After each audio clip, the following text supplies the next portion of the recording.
let me move on to Sumit. Sumit, I hope you're there with us.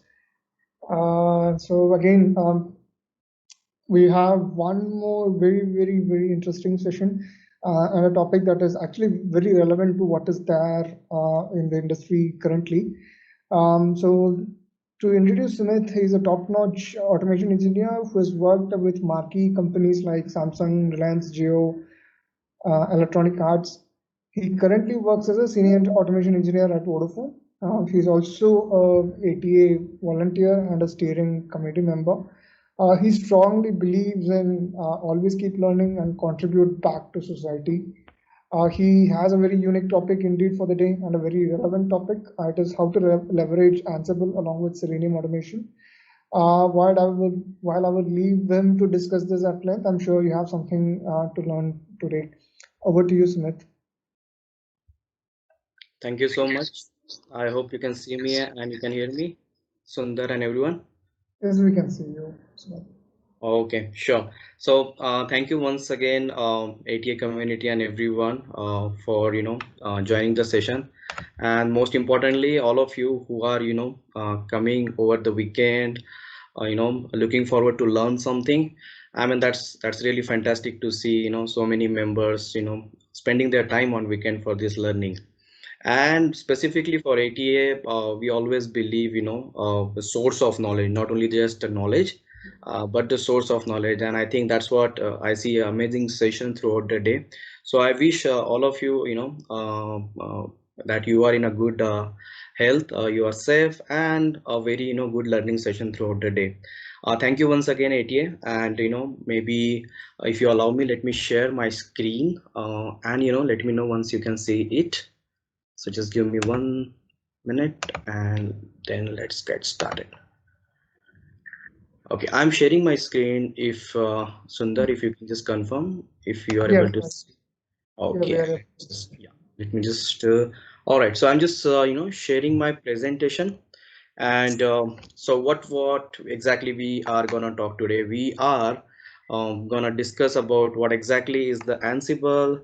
I would like to showcase you, use some analogy and metaphor, because this session is not about teaching you or training you on Ansible, but yes, in this short time, if I want to help you be able to understand what exactly Ansible is all about, if it is new for you. So I will try to keep it very simple, use some analogy, metaphor, which can help you to correlate and understand, okay, this is what Ansible is. We use Ansible for this and that.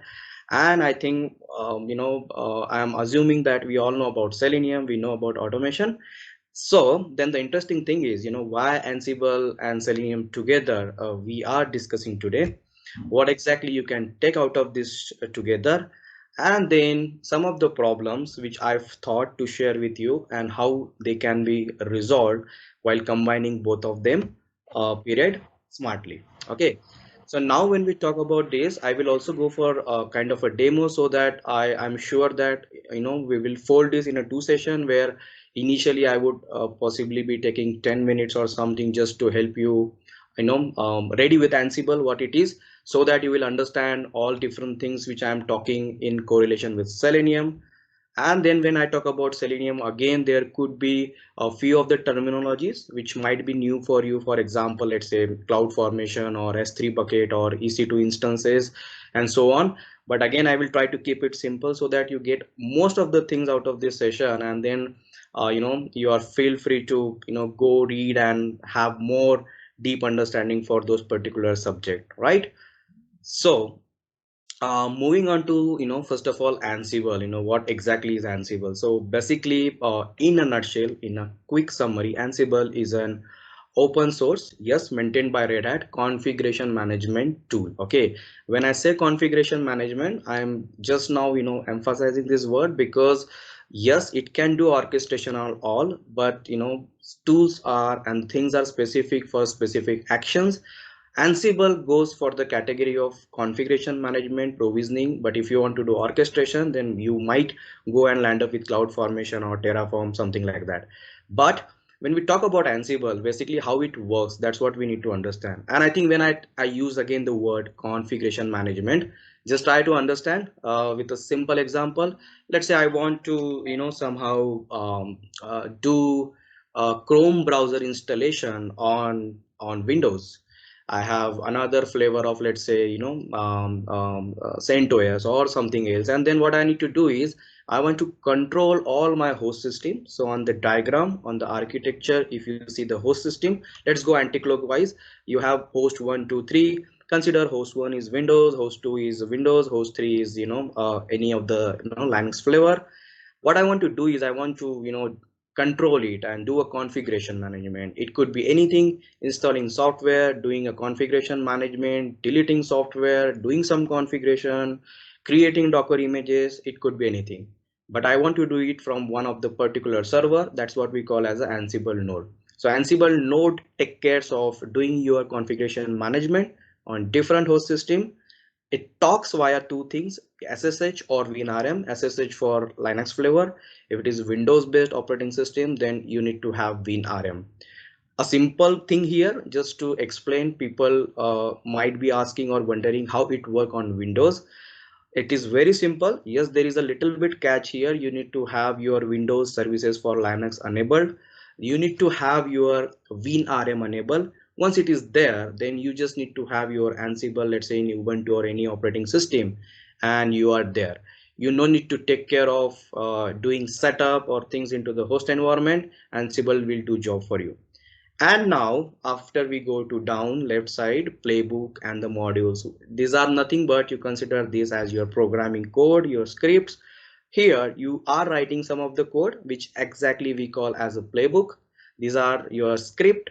You will be running those script in via Ansible node, and Ansible node will be taking care to have those configuration done for the host which you defined.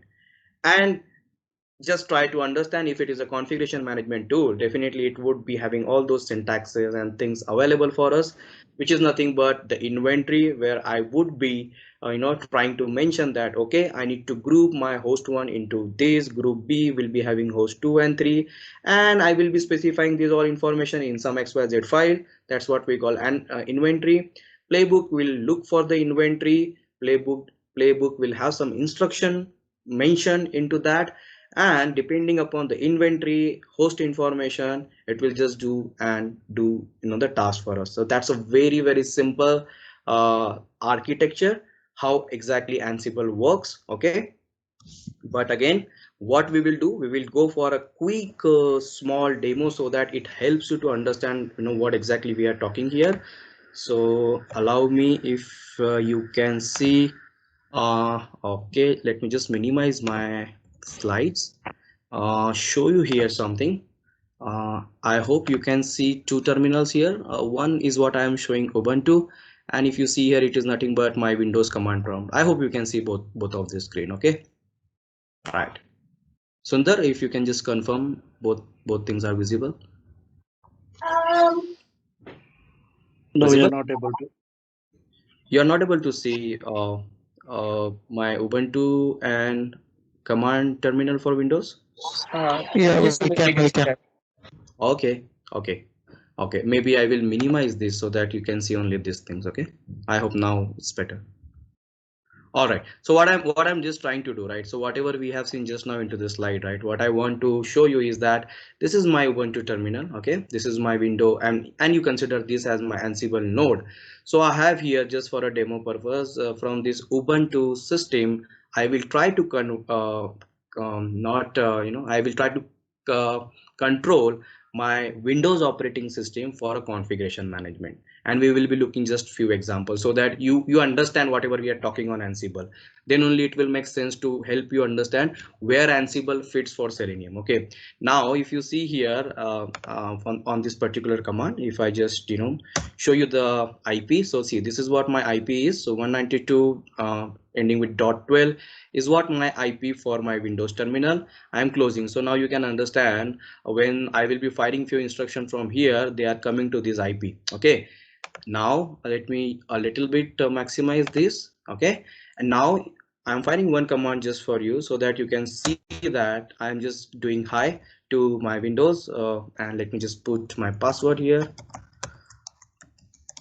So what I'm trying to do, I am trying to control or talk first of all with my host system, my Windows system via Ansible. Okay, and whatever we were looking in the architecture is what you can see here, that the node is able to talk with one of the host system, and that host system is nothing but our Windows operating system. Okay, which is having the IP, if you can see, 192.168.1.12, right?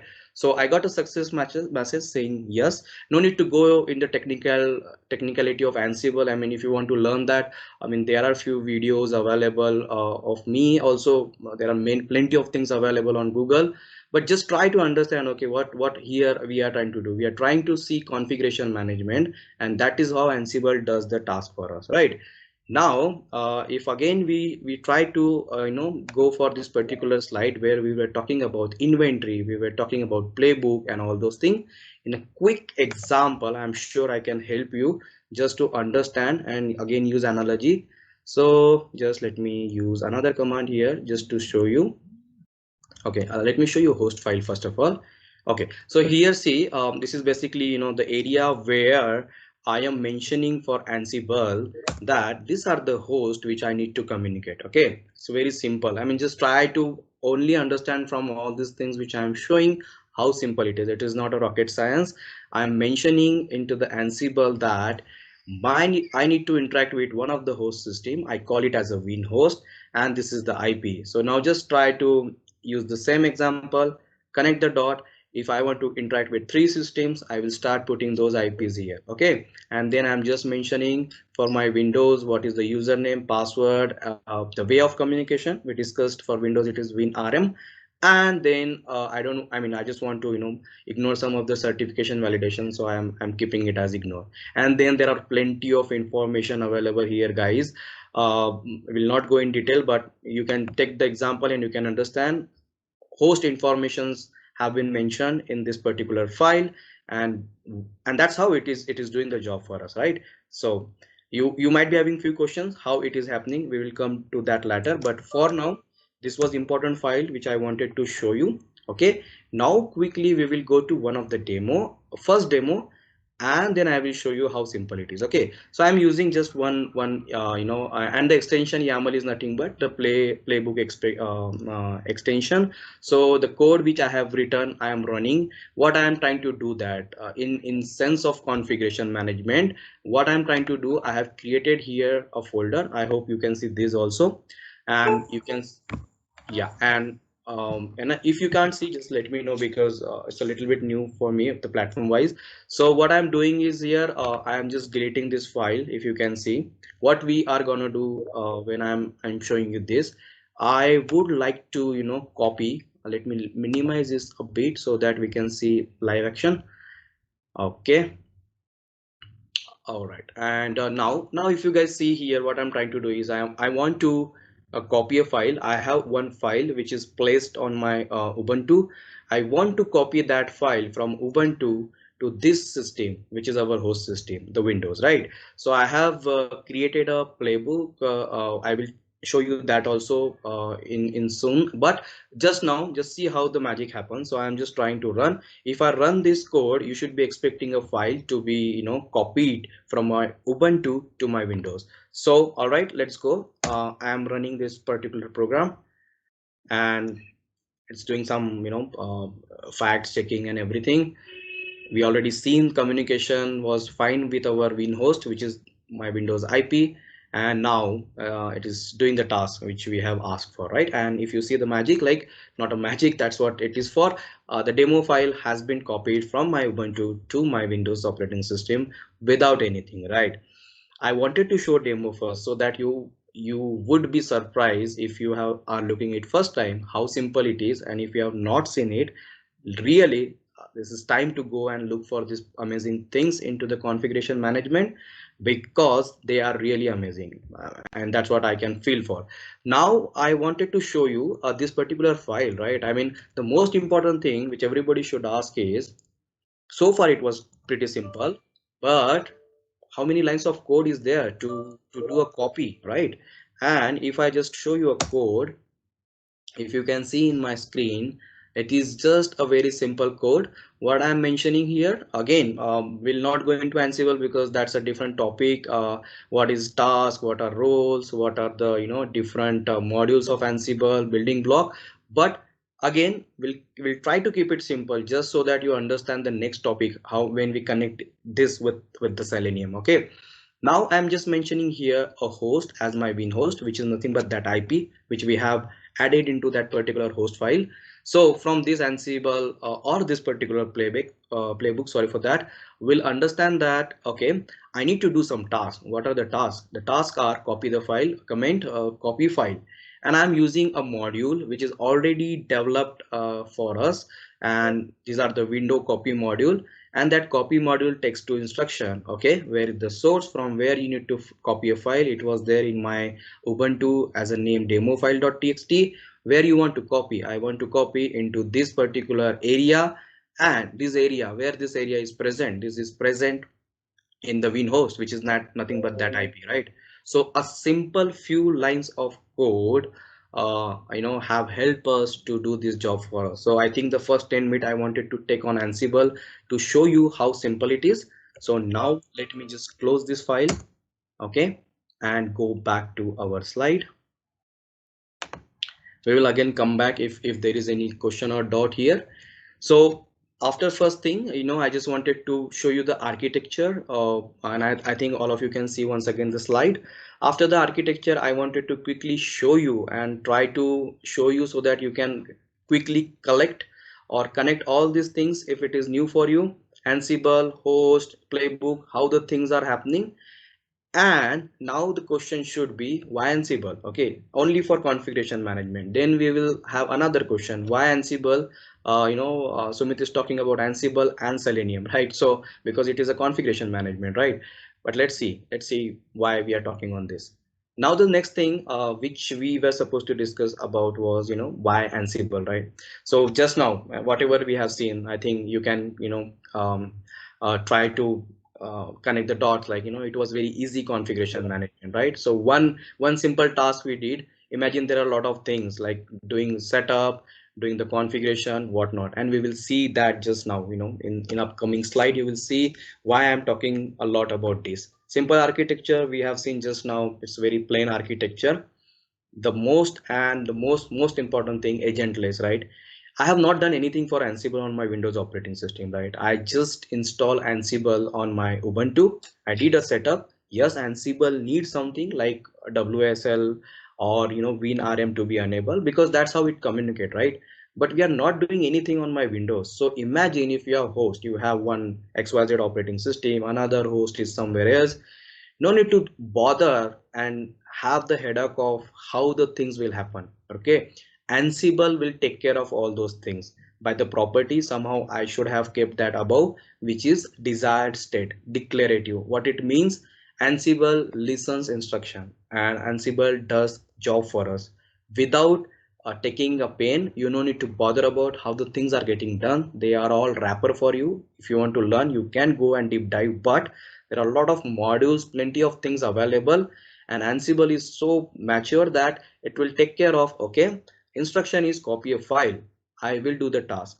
I don't need to take care of whether the host is a server, host is a Windows, host is a Linux flavor. I don't take care, right? I am agentless. I will do my job. I will come back and I will, remove the things from that particular host system, right? So it is very easy to maintain host regardless of the infrastructure resources you might be having. Ansible will take care of that. You have to have Ansible node configured. That's it. Okay, simple to set up. It is simple nowadays. A little bit, there were a few hiccups specifically for Windows, but I think now it's pretty clear that we can have WinRM enable, and we can have Windows services for Linux enable in our operating system. Have PowerShell.NET, and you are there. Okay, so that's what it's about, and definitely time saving, right? I mean, we have seen few lines of code doing copy, and imagine I need to install and set up, let's say, Selenium grid. That's a question, can we do that? Yes, we can do that. That's what we are gonna see later, but that's how it is. Time saving, everything is pretty clear, right? So I don't need to be expert into the DevOps and all. I just need to know what is Ansible. And now as we were talking, why then we are talking about Selenium and Ansible? I assume that we all into the call know about automation, what is automation, and Selenium is used for automation. We all know it is for web browser automation, right? I mean, we use for web portal automation and all. Then Ansible is a configuration management, Selenium is a web automation. Then how both are together, right? I will talk about that later, but first of all, let's try to understand where Ansible is lagging, or what is the core capacity of Ansible, and then what is the core capacity of Ansible, right? I really wanted to make this comment here. You know, when a friend is in need, a friend is in need, right? I mean, Selenium is lacking, not lacking. I mean, that's what it is not there for, and I think that's where Ansible comes forward for scalable automation, right? Imagine all this scenario which we were discussing. If I want to scale my automation, if I we are into the era where someone comes and tell me that, okay, I have four additional node. Can you configure that for me? I have another systems in place. I don't have even systems in place, right? And I want to scale my automation because I have a huge request of automation. I need to do continuous testing, right? I can't do that only using Selenium Grid because end of the day, scalability is not there. And now if you can see, Ansible can do that job for us. How again that we will look easy and reliable. We both, we all know that both the things just now we have seen exactly how it is easy, right? In 10 minutes, if at least I can explain you what is Ansible and you can understand quickly, okay, this is what it is and it is easy. Yes, reliable. Ansible is really reliable, cost effective. Both are coming as an open source backed by Red Hat for Ansible, so definitely they are cost effective. And support, when I mention about the support guys, they are backed by a huge community, right? People are working on to it, and that's what we are here into this conference and all, right?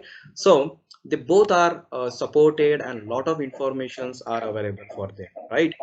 So that's the reason they actually become a good match for a particular smart activity which we are not able to do via automation just for scaling purpose. Okay. I see a little bit background noise. If you can go on mute, please. Thank you. All right. So now I think we are coming to the second phase of this topic, this talk, where I wanted to explain why we are talking again and again Ansible Selenium together, right?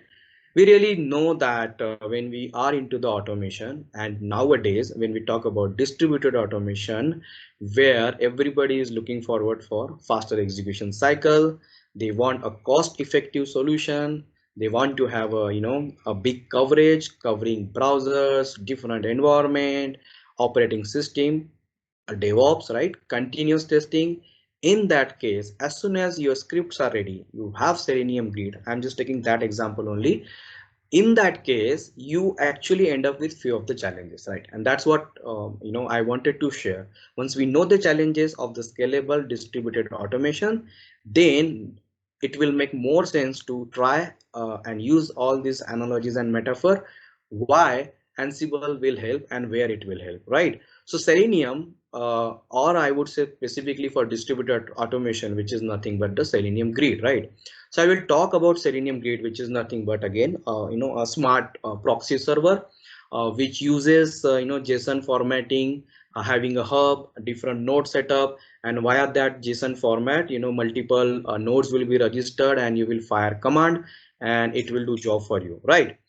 But when it comes to continuous testing in DevOps, if we take few of the example, right? If let's say I have a situation where I am getting almost 300 to 400 check-ins per day in my repository, and I want to do continuous testing, right? The thing is the time, right? I mean, I have to be very sure that I am able to take the request of the check-in and quickly able to add up, do a scalable, do execution quickly within 4 to 5 minutes or even less on all, and accordingly scale up, a smart scaling up, that I know I need to run on 10 browsers, 10 operating system, 3 environments, whatsoever the situation is. In that case, for continuous testing, what we are lagging for scaling, right? So Selenium Grid needs scaling. At the same time, when we talk about the scaling, we talk about a cost effective scalable automation for CI/CD. And when I say cost effective, it means even the knowledge, it means even the your particular mechanism how you are going to do that, right? In that case, most of the time, for things like, let's say Selenium grid is there and you have to maintain it, you might be not having in-depth knowledge about different grid topologies, you're not sure, or you need someone to be able to maintain that for you, which could be now, if we try to correlate, can be possible via Ansible, because Ansible can do this, right? Just now we have seen that. Okay, so when we talk about nowadays infrastructure as a code, where we want our code to do infrastructure management for us, where different things come which we will look, but again I will explain you what exactly infrastructure as a code, so that it doesn't get again confused. When we talk about infrastructure as code, is nothing but you're lining few lines of code and they are doing infrastructure management, infrastructure scaling for you, depending upon your need. So if we go for the need which we were just not talking about, right, where I want to do scaling my automation on demand at runtime, to cater all the requirement coming into my code pipeline depending upon the checking which developer has made. I want quickly able to scale my automation so that I can cover the request and I can complete the execution in time, right? That's what the ROI we are looking for. In that case, again I want to don't do any manual task, I want to have that automated. So when it says automated, it means infrastructure as a code is working for you. Okay, where again we will not go again in detail, but we have cloud formation services which are again where you can bundle your resources, you can do provisioning and managing. You have Terraform similarly, then you have Ansible for configuration management, and we have Chef and Puppet, this kind of a tool, right? I will take just one line here, so that again different tools have different purpose. You can use Ansible also for all these tasks, but end of the day orchestration is different, where as a best practices we should go for cloud formation, Terraform, and if there is a configuration management or provisioning, then go for Ansible and Chef and Puppet, right? And Ansible I like because it is agentless, and it takes instruction and do the job for you, so it's very good, and that's where right now we are talking, right? So again a little bit summary. The problem statement, I want to scale the automation, and I know for that I need all the things. I need a system which is easy, cost effective, okay, and easy. We have seen Ansible is easy, and then infrastructure as a code to be work, right?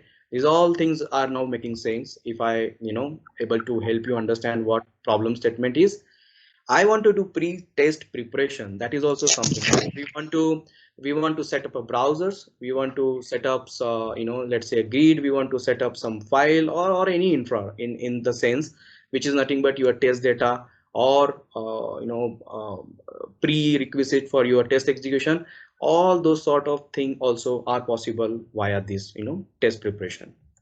Then we go to the setup and maintenance. I have already covered this, but that is in the slide, like about maintenance and ensuring that your grid are maintainable, right?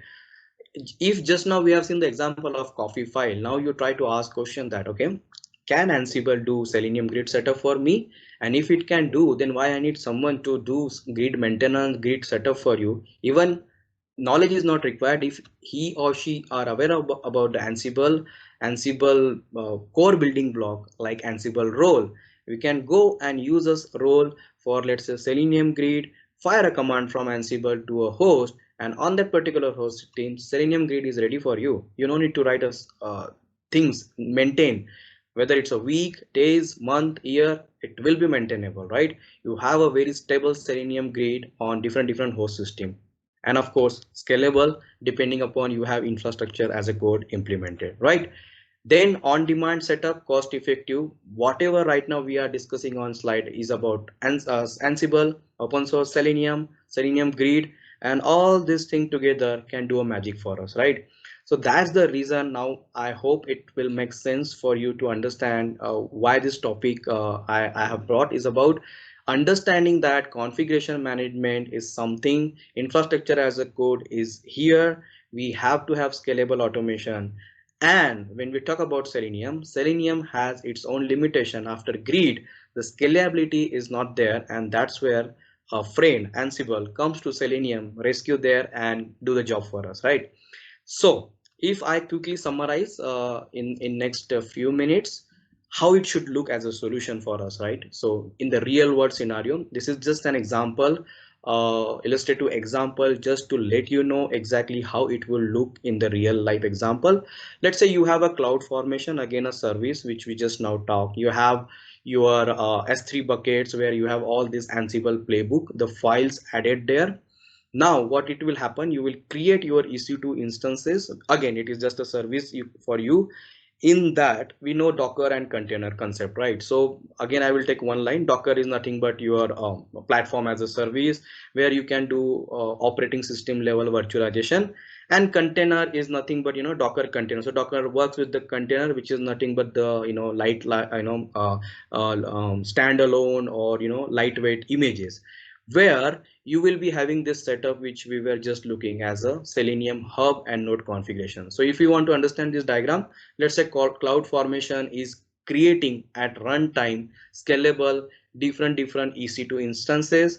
Each EC2 instance is having a Docker image container which is having the Selenium grid setup, like hub and node setup, which is actually defined into the Ansible playbook which you are putting somewhere. This is just example so that if someone is coming from AWS and all, they understand that. But at the same time, again, you can use, instead of this, you can use Terraform, and you can use for, let's say, your server configuration or any sort of system creation, you can use Terraform, and then you can plug in Ansible there for doing a Selenium grid setup for you, right? I mean, I have seen people struggling with Selenium grid, and also why to struggle, because we have something already there, right? So why to reinvent a wheel? Use Ansible and use your scalable things via Ansible. It will ensure to have your Docker containers created standalone, having the Selenium grid for you, depending upon your requirement. And once you are done, you kill it, right? So you are saving cost also here. Again, this is just an illustrative diagram because end of the day, yeah, last couple of minutes. Okay, yeah, sure. I think I'm almost there. I am just looking the watch also, and I think just I will need 2 more minutes. Sundar, if that is okay. Yeah, okay, thanks. So now the most important thing is, again, see, you can use Ansible for creating your EC2 instance. You can also use Ansible for standalone Docker container having your Selenium grid configured, right? But end of the day, you need to be very smart. That's why I have used this word in the initial presentation, that understand where what will fit best, right? For me, doing a grid setup, scalable automation, that pain can be minimized via Ansible. And how it can be minimized, I will just take 30 seconds for that, and I think then the solution is yours. This is just one example. With the cloud formation, you can use, instead of this Terraform, you can directly use Ansible for having your EC2 instance and all. But yeah, I mean, that is all choice depending upon environment, infra tool you have. So I think after this I have only Q&A slide, so I think I am done. But I just wanted to show you one important thing on how it can be done, right? So here, if you can see my screen, what I'm trying to show is Galaxy. Galaxy is nothing but, again, a repository for Ansible roles. When we talk about role, again, these are nothing but the Ansible playbook, but independent component readily available for us, which we can use in our playbook. So you call those roles and it will do the job for you, right? So now this is the, I mean, I'm sure you will be going to this and just look how plenty of informations, things are available, readily available for us. So let's say today we were talking about grid, right? So what I need to do is I need to go here, I need to just check, okay, if any role is available for grid. If it is available, download, use it, and see here Selenium grid. You can do Selenium grid setup via this. You can create configuration, you can create Docker, whatnot, right? So use this, and again, I will not go into the syntax and command because that's a topic of Ansible, but try to understand. You can use this role.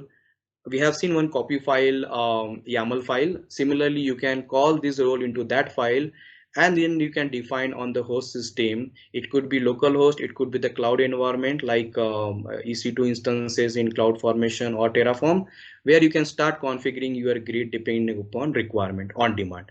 So that's about today's topic. I am sure I have tried in 30 minutes to take you from Ansible to Selenium, and how together both of them can help you to have your distributed, scalable, on-demand automation. So yeah, that's it from my side, guys. So any question if you have time? Yeah, so I have a quick question, Sumit. So, what is the cost implication when we use like a plethora of instances, especially for testing purposes? And the other question I had was, and this is a problem that even we face, is that we use Dockerized instances for multiple Selenium validations.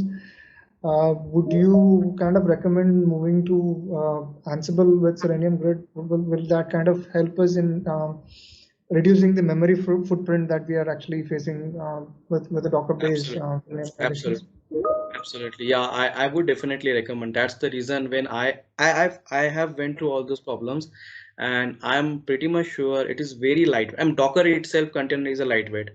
Then the most important pain is if anybody is not aware of Selenium grid at and maintenance and everything, right? Already you have roles defined. You just use that playbook, and that one single playbook will ensure it is maintained for you, whether it's a weeks, month, year, right? I no need to take care of that, right? And then you can use syntax, right? If else, that if I have these things, if there is a increase things into the demand, scale.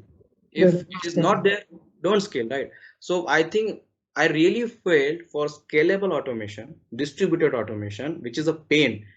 People spend time, hours to do infrastructure setup and everything.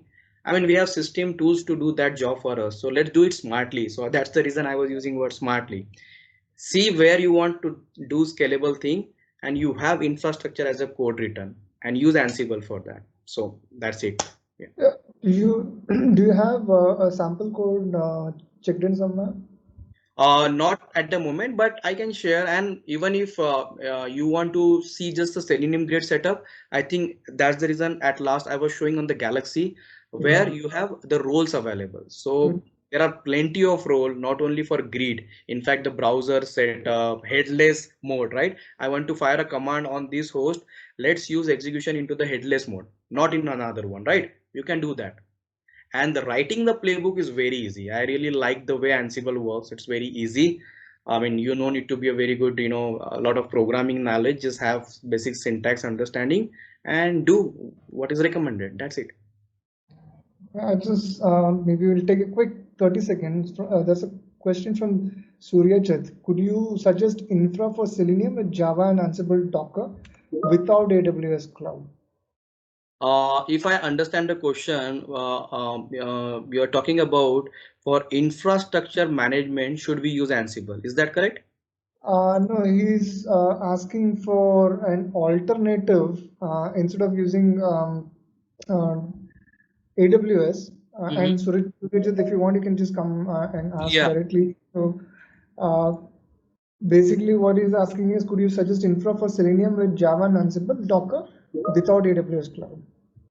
Of course. I mean, see, if you don't want to use AWS, you remove that cloud formation and all services from that slide, and you can directly use either Terraform, and you can actually use Ansible also for that purpose. But end of the day, choice is yours. I recommend use Ansible for only configuration management. For orchestration, spinning up the server and all, go for actually something which has more capability, Terraform or CloudFormation. Okay, but you can do, choice is yours. Even if you don't want AWS and local, like the way I have shown you just now, my Windows operating system, you can do like that, right? Choice is yours. You can do. Cool. Yeah, thanks for the affirmation. I hope Surijit got the answer. And thanks a lot. We are already above the hour. And Sumit, that was very, very interesting session. Something that is very encouraging for those who are actually struggling with Docker. And hopefully we'll start adopting this best practice.